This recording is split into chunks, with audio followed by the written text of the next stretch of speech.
Starting overnight, the Sunshine State began feeling the brunt of Hurricane Matthew. Power outages are growing as winds continue to climb. Officials warn the winds could cause substantial damage along the coast, even if the storm center remains offshore. Though the greatest threat is storm surge, which could reach 9 feet or more. Yesterday, Governor Rick Scott stressed the importance of saving lives, not things, as the storm hits. Our number one priority is protecting every life in this state. I think about my grandchildren, my daughters, my son-in-law, my wife. I want everybody to survive this.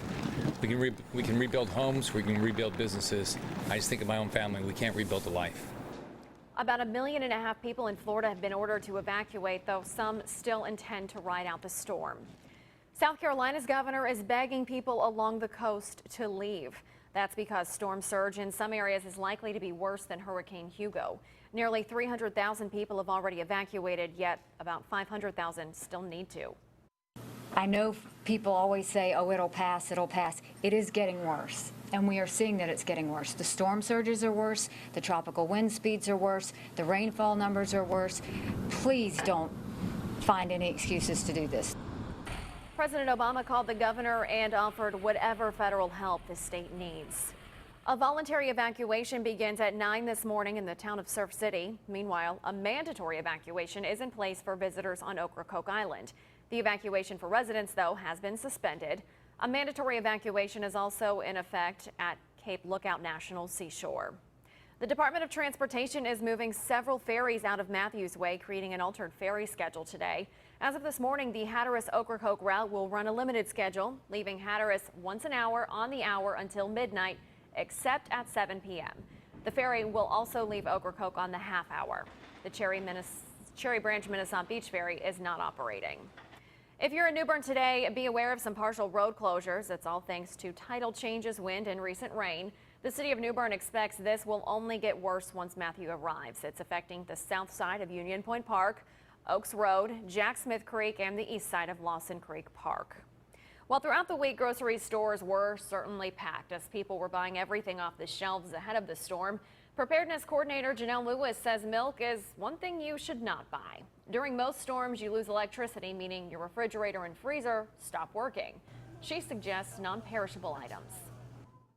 Snack bars, any of those shelf life things, cereal. A lot of people like to eat cereal without milk, which is fine as well. But any of those snack items, potato chips, unfortunately, maybe not healthy, but they stock on the shelves as well. Lewis says when in doubt, try to buy canned goods and always have plenty to drink. She says you should have 1 jug of water for every person to drink every day for 3 to 7 days. Eastern North Carolina is expected to feel the impact from Matthew. The Crystal Coast could get the worst of it in the east. Jacqueline Matter is live at Atlantic Beach tracking conditions there. So what's it look like now, Jacqueline? Good morning, Maria. Yeah, I hope you guys are staying dry in there because by the minute I'm getting more and more wet. When I got here, I was completely dry, and on and off again conditions are making the rain come and go. I see palm trees swinging left and right occasionally, and then it'll stop all of a sudden. So really a story of on and off again conditions. And as I've been out here, I've heard the surf over across the way here on the boardwalk slowly getting bigger, slowly getting louder, and really just a story of what's to come next. I mean, as Candace had said earlier, this coastal trough coming up the East Coast as Hurricane Matthew follows behind it. So really a concern of flooding for folks across the east. As we all know, saturation of the grounds is really a concern, and flooding across the east is very easy. In Atlantic Beach, Jacqueline Matter, back to you guys. Thank you, Jacqueline. Well, several schools in our area are closing early today because of the anticipated bad weather. Just into our newsroom, we've learned Beaufort County Public Schools are closing today. Also, Duplin County schools will close at 1 this afternoon. All Hyde County schools are closed for students, though staff on the Mattamuskeet campus should report to work at 8.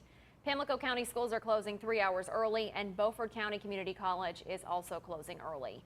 You can keep up to date with all the school closings on our website at WNCT.com. As Matthew moves up the coast, you can track the conditions on your First Alert weather app. We have everything in your area. It's free in the Apple App Store and the Google Play Store.